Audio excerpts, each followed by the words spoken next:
이스라엘아, 내 하나님 여호와께서 내게 요구하시는 것이 무엇이냐. 여기 그 이스라엘아, 여기다가 우리 각자 개인적으로 이름을 넣으면 될 것 같습니다. 거기는 이제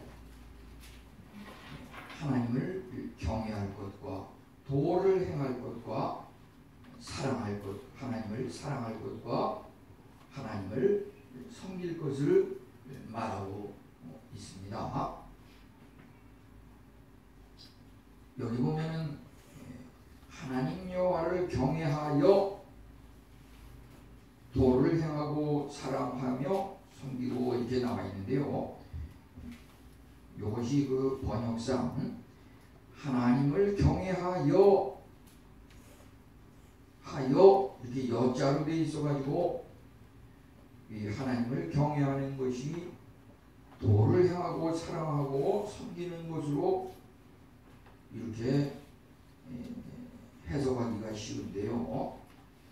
이것이 조금 히브리어 원문 성경에 나오는 것을 갖다가 우리가 지금 보는 개역개정 성경에서 조금 미흡한 점이 있다는 생각이 들었습니다. 여기에 보면은 그 현대인의 성경에서는 하나님을 두려워하고 이렇게 되어 있고요. 공동 번역에서는 하나님을 경외하고 이렇게 되어 있습니다. 그래서 이 경외하고 사랑하고 섬기고 이렇게 이 네 가지가 말이죠. 같이 이렇게 나오는 것이고, 지금 저렇게 경외하여 이렇게 해놓고서 뒤에 가서 고고고 이렇게 하면은 그 경외하는 것에 대한 풀이처럼 이렇게 오해를 할 수가 있는데요. 그래서 히브리어 원문을 보면은 이것이 그 히브리어 알파벳 라메드라고 하는 것으로 연결이 되어 있는데요. 그 라메드가 나온 다음에 경외하다. 라메드가 나오고 나서 도를 행하고, 라메드가 나오고 나서 사랑하며, 라메드가 나오고 나서 섬기고 이렇게 되어 있습니다. 원문에 보면은. 그래서 그 히브리어 알파벳 라메드라고 하는 것은, 그 라메드가 앞에 나와 있는 것은 어떤 그 지팡이 역할을 하는 것, 권세 또는 통제의 의미가 있습니다.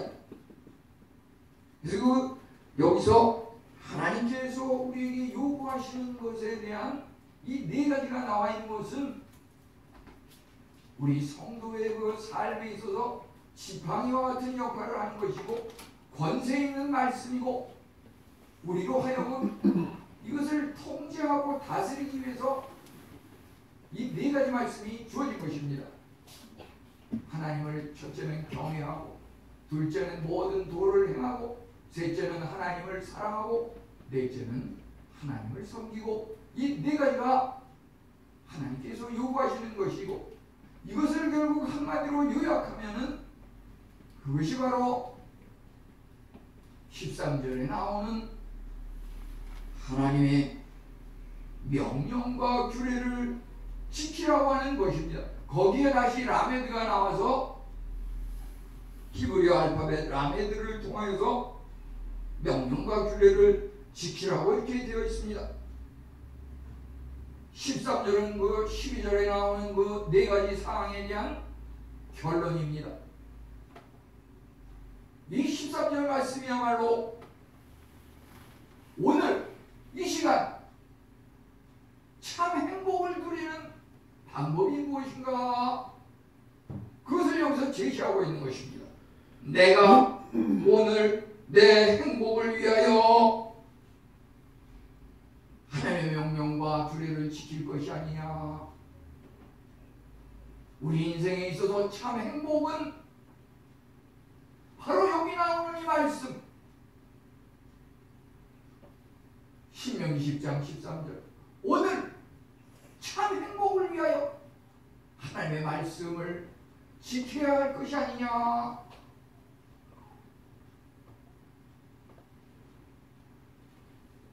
하나님의 말씀과 규례를 지킨다고 하는 것, 오늘 지키라고 하는 말은 무슨 말이냐면은 날마다 하나님의 말씀과 짝하며 하나님의 말씀을 묵상하고 날마다 기도하고 하나님과 동행하는 우리가 경건의 시간이라고 하는 경건의 시간, 큐티라고 하죠. 콰이어 타임. 날마다 아침에 일어나면 하나님의 말씀을 열고 하나님의 명령과 규례를 묵상하면서 필요한 것을 암송하고 하루 가운데 살아갈 때 그 말씀을 기억하면서 살아가는 그것이 하나님께서 우리에게 요구하시는 참 행복의 비결이라고 여기 신명기 10장 13절은 말하고 있는 것입니다.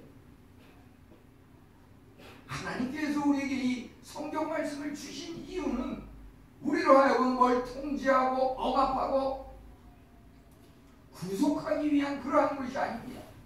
이 말씀은 인류의, 우리 개개인의, 우리 가정의 참 행복을 위해서 이 말씀을 주셨다고 하는 것입니다.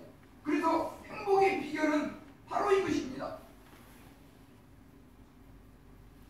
오늘 내가 참 행복하려면 하나님의 말씀을 아침에 일어나서 열고 묵상하고 그 말씀대로 이것이 저런가 하여 생각하면서 그 말씀대로 살아가려면 그것이 인류의 참 내 개인의, 우리 가정의, 우리 교회의, 이 나라와 온 세계의 행복을 위한 비결이라고 여기서 얘기하고 있는 것입니다.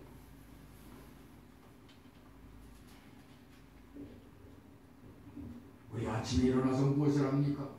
우리 성도들 그런 사람은 없겠지만 예를 들어서 아침에 일어나서 머리맡에 담배 한 갑을 놔두고서 아침에 일어나서 그냥 손을 뻗으면서 담배를 이렇게 찾아가지고서 담배를 뻐끔뻐끔 불고 피는 그것은 담배와 같은 인생입니다. 담배와 같은 인생. 우리가 아침에 일어나서 무엇을 제일 먼저 합니까? 내가 아무리 학생이라도, 내가 아무리 직장인이라도, 내가 아무리 가정주부라 할지라도 공부보다 친구들을 위한 밥 반찬 찬을 마련하는 요리보다 내 개인의 건강을 위한 육신의 체조보다 가장 먼저 하나님의 말씀과 규례 그것을 찾아 읽고 그것을 행하려고 하는 그것이 참 행복이라고 하는 말. 참 행복.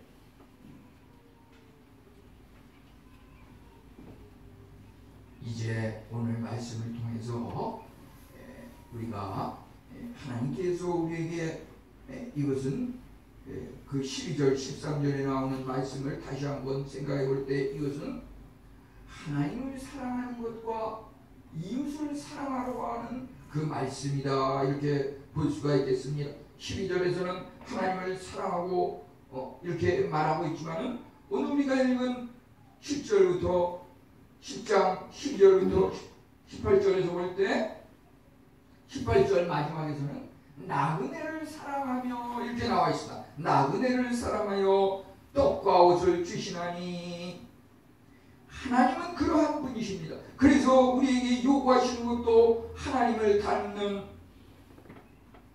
하나님을 사랑하고 나그네를 사랑하는 그것은 바로 이웃을 사랑하는 것이다 이렇게 볼 수가 있겠습니다. 이제 여기 말씀을 순종하라 이렇게 요약할 수 있는 것은 그 도를 행하며 하나님의 모든 도를 행하는 것과 하나님의 명령과 규례를 지키는 것 이것은 말씀 순종이다 이렇게 볼 수가 있겠습니다. 하나님의 도를 행하는 것은 참으로 의의 길이고 진리의 길이고 평화의 길입니다. 그것은 참으로 행복한 평화의 길이고 우리로 하여금 안전한 길이고 그 길은 우리가 나선형적 상승구도라 그러는데요. 하나님을 믿는 사람의 그 삶은 나선형적 상승구도다. 이거 무슨 말이냐면은 계속해서 하나님을 향해서 한 걸음 한 걸음 하루하루 올라가는 겁니다. 어제보다는 오늘, 오늘보다는 내일 그 삶이 향상이 된다고 하는 것입니다. 결코 정지가 없습니다. 퇴보가 없습니다.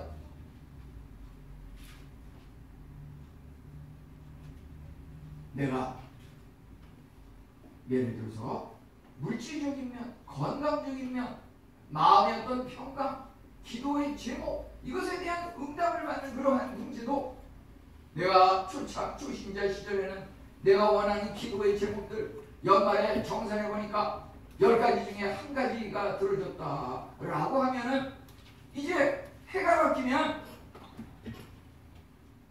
1년 1독 성경이 늘어나면서 그 하나님께서 주시는 은혜의 복이 이제 10가지 중에서 2가지가 이루어지는 것을 느끼게 됩니다. 이제 해가 바뀌었습니다. 성경을 1독을 더합니다. 우리에게 하나님께서 주시는 복이 10가지 중에서 3가지가 이루어지는 것을 보게 됩니다. 이제 한 해 지나면서 우리가 기도하는 것이 10가지 중에 10가지가 다 이루어지는 것을 보게 됩니다. 그게 끝입니까? 아닙니다. 이제 해가 바뀌면서 또 하나님의 말씀을 통해서 참 행복을 위해서 이것을 지켜라. 그 말씀대로 하니까 이제 10가지를 소원하고 10가지를 구하는데 11가지를 주십니다. 해가 바뀝니다. 10가지를 요구하는데 12가지를 주십니다. 다음에 13가지를 주십니다. 그것이 바로 말라기에 나오는 쌓을 곳이 없도록 부어주시마 약속하신 그 은혜의 말씀입니다. 하나님은 어떠한 분입니까? 하나님은 결코 자기 자신의 유익이나 자기 자신의 행복을 위해서 살아가시는 분이 아닙니다. 하나님은 오직 우리를 창조하시고 우리를 만드셨을 때에는 우리의 행복을 위해서 섭리하시고 계획하시고 이 시간도 살아 역사하시고 일하시는 분입니다. 13절에 뭐라 그랬습니까?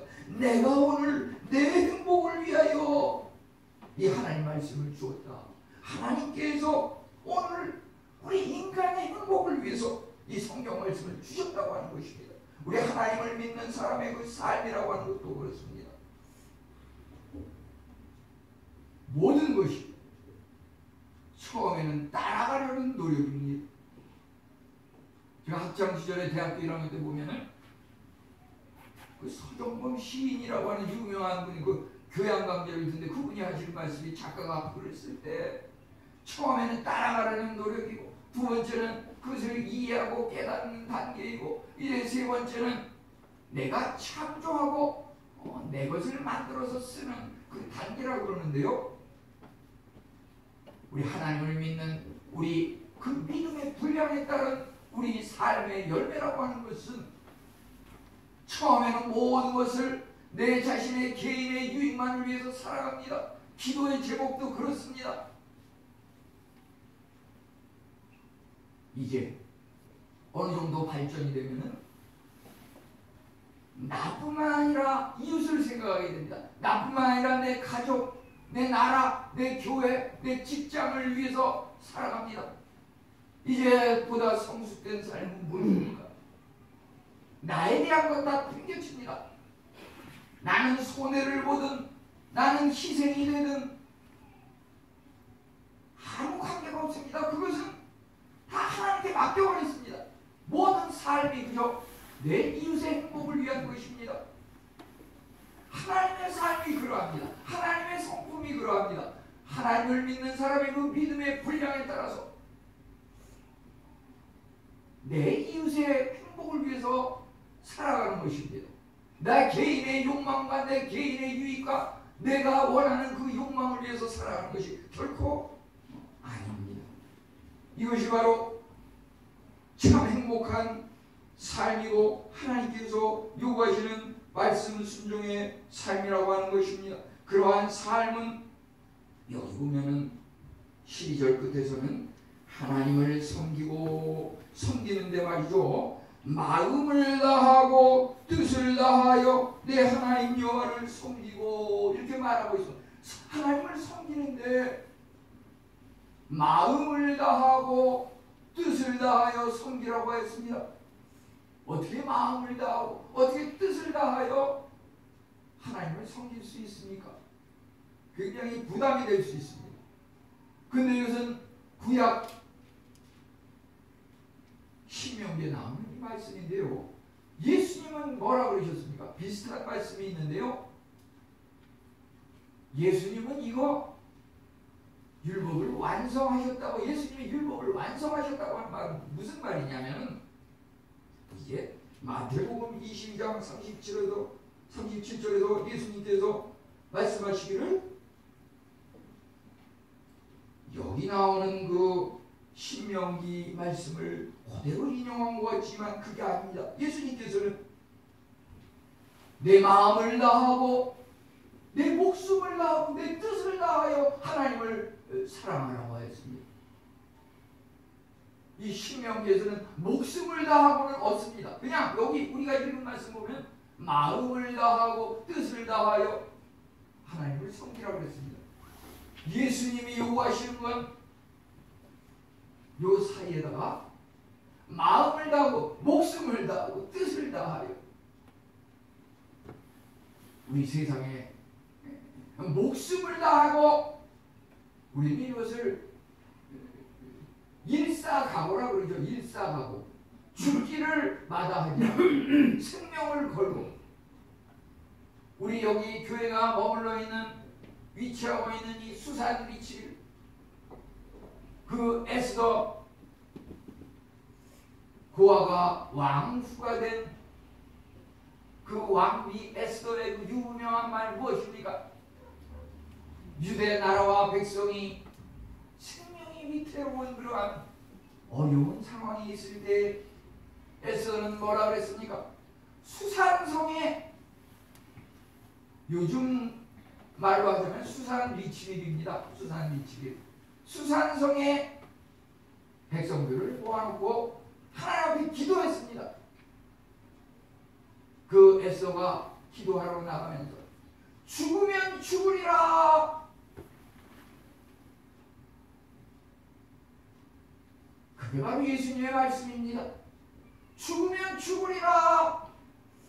하나님께 생명을 맡기면 하나님이 그 생명을 살립니다. 생명을 맡기지 않으면 생명이 죽든 살든 하나님이 간섭하지 않으십니다. 우리 이제 코로나가 조금 풀리면서 목욕탕 사우나도 이제 가는 사람들이 있고, 그래서 저도 한 3년 만에 지난주에 한번 갔다 왔습니다. 가까운데. 그런데 이렇게 보면은 뭐라고 써 있습니까?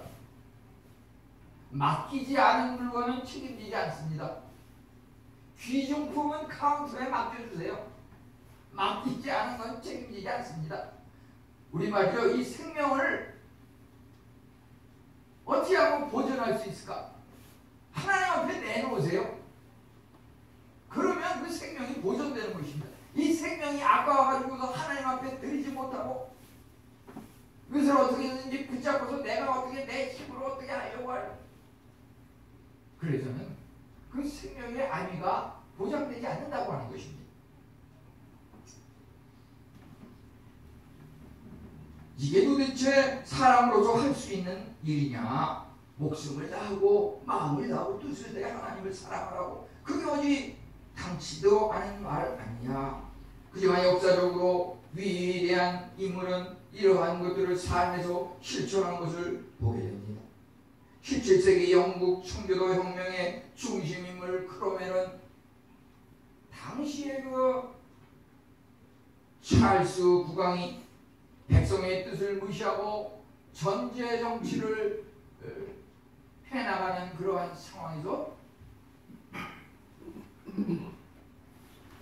호련히 앞장을 서서 하나님께서 나와 함께 하시면 이 일을 해결할 수 있다고 하는, 정말 그 당시로서는 왕에게 정하는 목숨을 건 그러한 엄청난 행동이었지만, 그것이 17세기 영국의 청교도 혁명을 이끌고 그 나라가 참으로 올바른 공화정을 시행하게 되는 그 계기가 되었던 것입니다. 크노베는 참으로 하나님이 나를 승리로 이끈다고 굳게 믿었고 지도력을 발휘하였습니다. 우리 마지막에 보면 하나님을 사랑하지만 이제 우리가 이웃사랑도 이야기하는 것은 하나님께서 요한일서 4장 19절에 우리가 사랑하면 먼저 그가 사랑하였습니다. 우리는 우리를 가장 사랑하는 사람이 누구인지 알게 되면 그 사람을 가장 사랑하게 됩니다. 우리가 세상에서 나를 가장 사랑하는 사람이 누군가 그것을 깨닫지 못하면 하루에 2명씩 평균 한강다리에 가서 떨어진다고 하는 것입니다. 이 인생의 그 삶의 가치라고 하는 것은 역시 나를 사랑하는 사람이 누군지 그분이 있다고 하는 거기서 위로를 받는 것이고 나 또한 나를 가장 사랑하는 그를 사랑하는 그 삶 속에서 삶의 가치가 있고 기뻐 뛰며 춤을 동실동실 추면서 살아가게 되는 것입니다. 나를 가장 사랑하는 사람이 누구입니까? 그것은 세상에 어떤 나의 배우자일 수도 있고 애인일 수도 있고 친구일 수도 있고 가정교회 성도일 수도 있을 것입니다.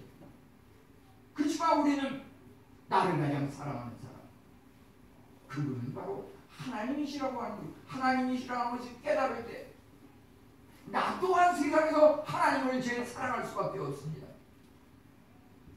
하나님께서 내가 죄로 말미암아 죽고 사형 언도를 받고 죽었어야 할 것을 하나밖에 없는 아들 예수 그리스도를 내어주심으로 나 대신 십자가 죽음을 당하신 그 사랑 그 사랑보다도 한 것이 세상 그 누구 어떠한 인간에게도 그것을 찾아볼 수 있겠습니까? 우리는 참으로 베드로전서 2장 11절 나그네와 행인 같은 너희를 권하느니 영혼을 거스려 싸우는 육체의 영역을 제어하라. 우리 인생이라고 하는 것은 나그네와 행인 같은 인생이기 때문에 우리는 여기에 어떤 애착을 갖고 여기에 것을 쌓아놓고 여기에 연연할 필요가 없다고 하는 것입니다. 잠깐 왔다 가는 세상입니다.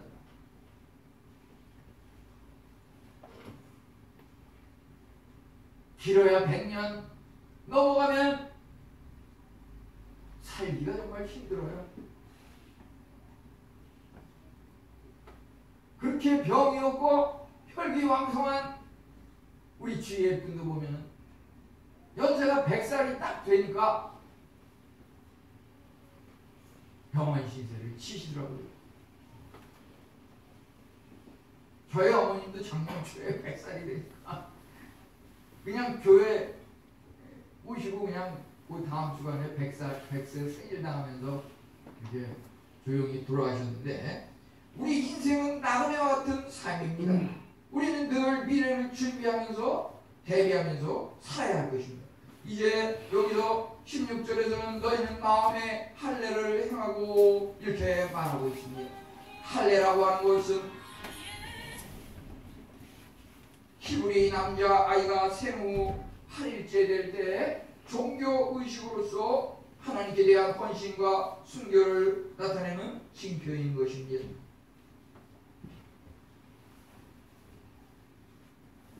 이 할례라고 하는 것이 구약의 할례가 신약에서 세례로 이렇게 바뀐 것을 볼 수가 있습니다.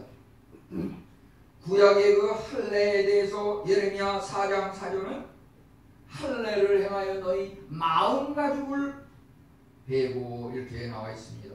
또 로마서 2장 29절에는 할례는 마음에 할지니 영에 있고 우리가 생각하는 그 할례라고 하는 것이 요즘 말하는 그 포경수술 그것을 말하고 있지만 거기에 담겨있는 의미는 그런 외적인 수술뿐만 아니라 마음 가죽을 베고 마음 영에 있고 성경은 이렇게 말하고 있습니다. 또 바울 사도는 갈라디아 5장 6절에서 할례나 무할례나 효력이 없으되 사랑으로 역사하는 믿음뿐이니라. 할례를 받고 안 바꾸면 그건 형식적인 것이고 보다 중요한 것은 마음의 믿음이 중요하다. 우리가 이제 학습을 받느냐 세례를 받느냐 하는 그거 다 물론 형식적이고 의식적이고 보다 중요한 것은 내 마음에 하나님을 믿는 믿음이 있느냐, 그것이 더 중요하다고 하는 것이죠. 그래서 우리는 하나님의 은혜가 임할 때 마음을 열고 예수님을 영접함으로 마음의 영적인 세례를 받을 수가 있다고 하는 것입니다. 이 마음의 세례라고 하는 것은 영적인 그 성령 세례라고 볼 수가 있겠습니다. 계시록 3장 20절에 보면은 볼지어다 내가 문 밖에 서서 두드리노니 누구든지 그 음성을 듣고 문을 열면 내가 그에게로 들어가 그로 더불어 먹고 그는 나로 더불어 먹으리라. 예수님께서 오늘 찬양처럼 문들아 머리를 들어라, 이 말씀을 여러 가지 뜻이 있지만 그 중에서 특별히 마음을 열고 하나님의 오심을 환영하고 힘차게 기뻐 찬양하라고 하는 그런 의미가 있는 것입니다. 이것은 처음으로 하나님과 성도 간의 교제를 말하고 또 성도와 성도 간의 마음을 열고 의사소통을 하는 그러한 것들을 말하고 있는 것입니다. 그런데 여기에 말이죠, 할례라든지 세례라든지 이러한 것들은 이 침례교에서는 요즘도 그러지만 물속에 들어갔다가 나오는 그것이 침례의식, 세례의식, 그 절차를 보면 물속에 들어갔다 나옵니다. 머리에서 발까지. 그건 뭐냐면 죽었다 다시 살아나는 그런 의미가 있는 것입니다.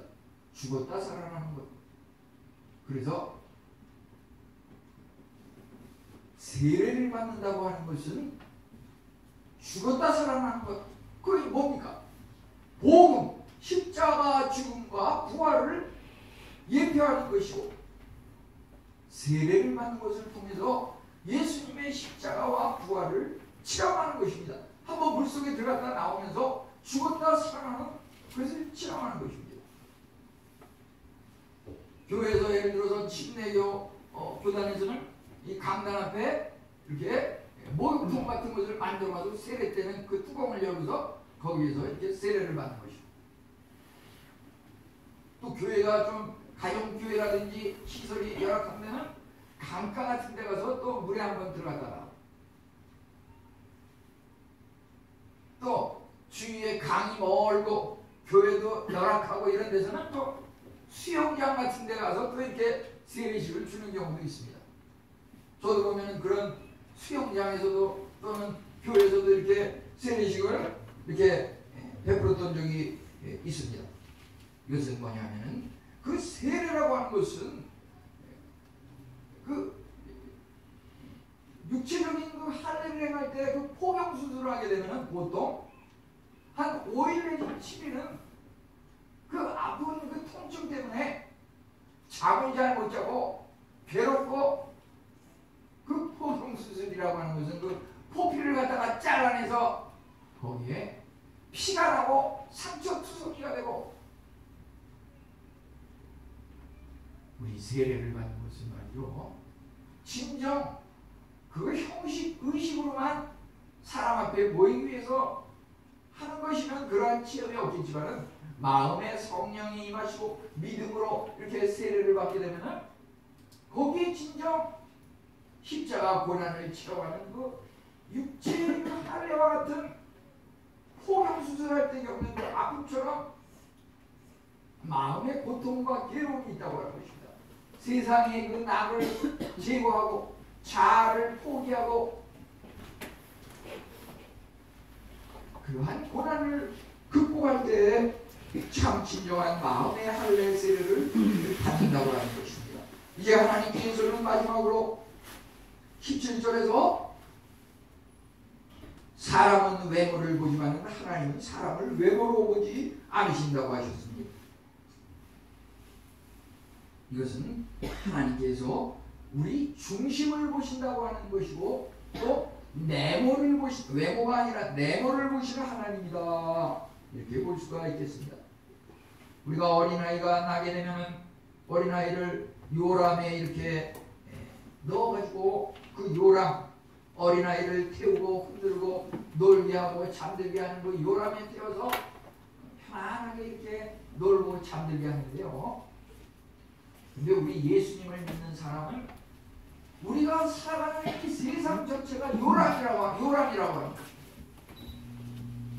아무리 우리가 사는 세상에 지진이 임하고 폭풍우가 임하고 전염병이 창궐한들 그 모든 세상이 우리 예수님을 믿는 사람에게는 어린아이의 요람과 같은 세상이라고 합니다.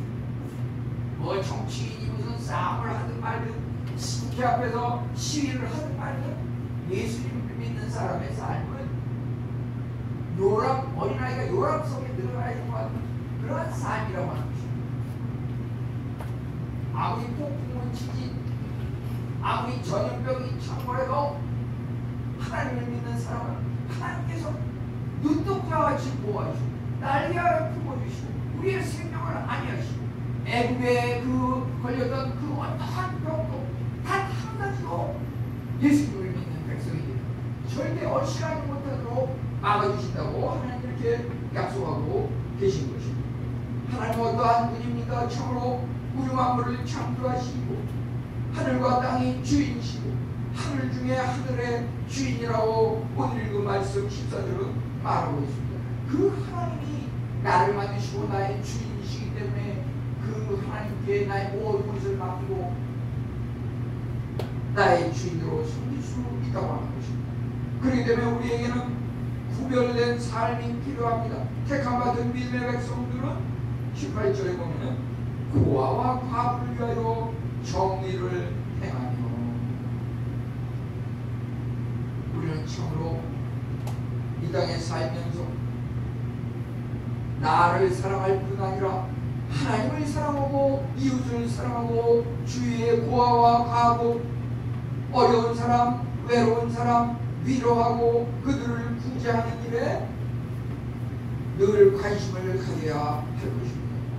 우리가 하나님을 사랑하게 되면 이 땅에 사는 한 외롭지 않다고 하는 것입니다. 왜냐하면 우리가 사랑하는 하나님께서 말씀하시기를 요한복음 13장 1절은 자기 사람들을 사랑하시되 끝까지 사랑하시느니라. 하나님께서 우리를 사랑하시는 것은 끝까지 영원토록 변함없이 사랑하시는 그 사랑이기 때문에 우리는 하나님을 사랑할 수가 있습니다. 우리가 가장 우리를 사랑하시고 가장 나를 잘 아시는 나의 머리카락 숫자까지 헤아리고 알고 계시는 그 하나님께 우리의 모든 것을 바칠 때 하나님께서 또 우리를 끝까지 사랑하십니다. 그것을 잊어버리고 어떤 사랑을 세상 사람에게서 찾고 세상에게 위로를 찾고 우리는 아무리 그 사람이 믿고 성인들이라 아니 목사님이라 할지라도 우리 도시 중에서 목포라고 하는 그 도시가 전라도이죠. 목포는 있어요. 목사님도 포기하십니다. 목사님도 회도에 가면 포기하세요.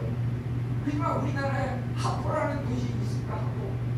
하포라는 도시 맞아요? 히포는 있을 거예요. 히포. 근데 그 하포는 없어요. 하나님은 포기하는 법이 없기 때문에 하포라는 도시가 우리나라에 없습니다. 하나님은 요한복음 13장 1절 말씀대로 자기 사람들을 사랑하시되 끝까지 사랑하시느니라. 우리 그 하나님을 믿고 의지하고 하나님의 말씀을 날마다 우리의 참 행복을 위해서 지키고 사랑하고 실천함으로 모두 승리하며 하나님께 영광 돌리는 우리 성도님들 다 되시기를 축원합니다.